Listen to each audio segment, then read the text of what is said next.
way to becoming a college graduate. Wouldn't even stop to talk to the average kid. The type of Latina I'd sit and contemplate marriage with. Fuck the horse and carriage shit, her love was never for hire. Disciplined, intellectual beauty's what I desire. Flyer than Selma Hayek or Jennifer Lopez. Everyone told me kicking it to her was hopeless. At first I just thought she didn't mess with broke kids. The thug niggas always talking about how they smoke kids, but the rich sniff coke kids got no play. I'm not even interested what her body language would say. Everyone around the way gave up trying to get in it, cause didn't matter how good your game was, she wasn't with it. All the block bitches was jealous but wouldn't admit it. Talk shit and deny to everyone that they did it, cause they regretted the long list of niggas that they let hit it.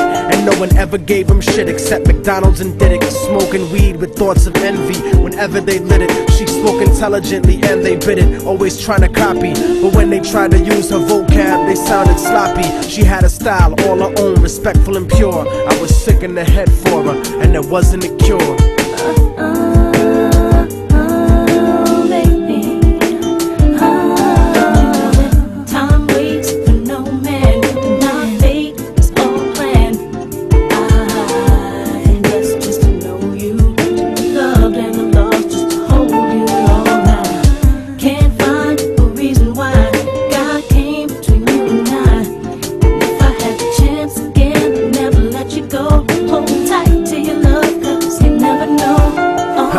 Brown and beautiful, yet empty and sad. I used to talk to her occasionally and she was glad that I wasn't just another nigga trying to get in it. So every now and then we'd stop and talk for a minute. I didn't have a gimmick, so the minutes turned to hours. On her birthday, I gave her a poem with flowers.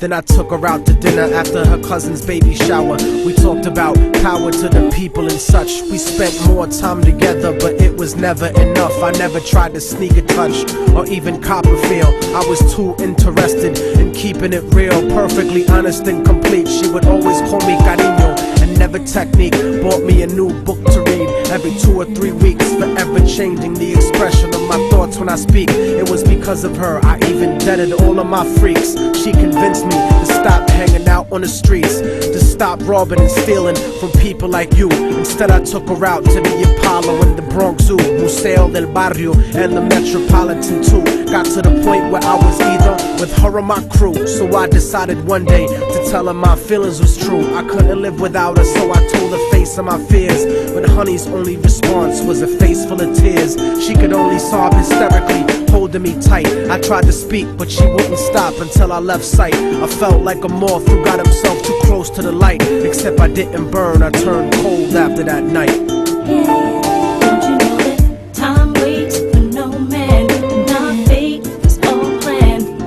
I just to know you, loved and I'm lost just to hold you all I can't find a reason why God came between you and I. If I had the chance again, I'd never let you go. Hold tight to your love, cause you never know. I went on with my life, college and my career. Ended up locked up like an animal for a year, where the COs talk to you like they were the overseer. Then I got sent to the hole when my exit was near.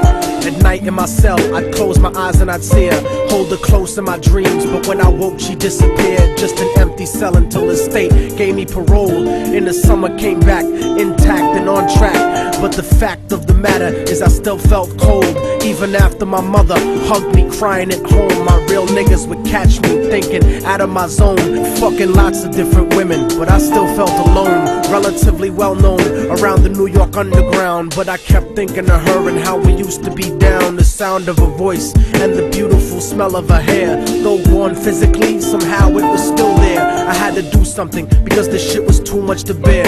So I went and visited the building where she used to live. The world looks a lot different after you do a bid. Your way of life done changed, while primitive minds are still stuck in the same game. Like her cousin who was on the corner slinging cocaine, stepped in the lobby and tapped the button next to her last name. Her mom buzzed me up and hugged me up like a mother order, but her facial expression changed when I asked about her daughter.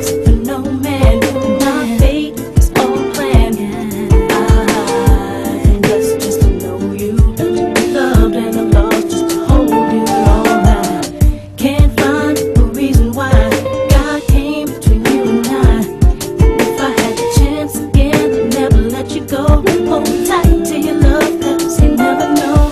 told me that there was a note for me that was left behind, and she had left it there, waiting for such a long time. I was inclined to ask about it, but she brought it up first. I saw a tear swelling up in her eye, and then she cursed. She told me where the letter was, and I started thinking the worst. Reversed my position, stepped over and opened the door, and sure enough, there was an envelope with my name on the floor. Nobody loves you more than me, cariño's what the letter said. By the time you get to read this, I'll probably be dead. But when you left in 97, a part of me went to heaven. I thank God at least I got to know what love really was.